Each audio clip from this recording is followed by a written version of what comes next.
அந்த ஒருத்தர் போ அவரு நாங்க தனியாக உட்காந்துருக்காரு.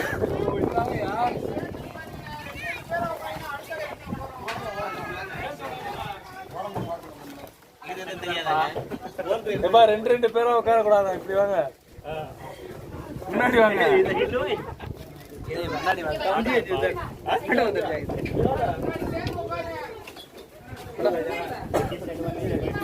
நீங்க யாரோ நாங்க யாரோ, அவர் யாரோ அவர் யாரோ. ஆமா, தனித்தனி.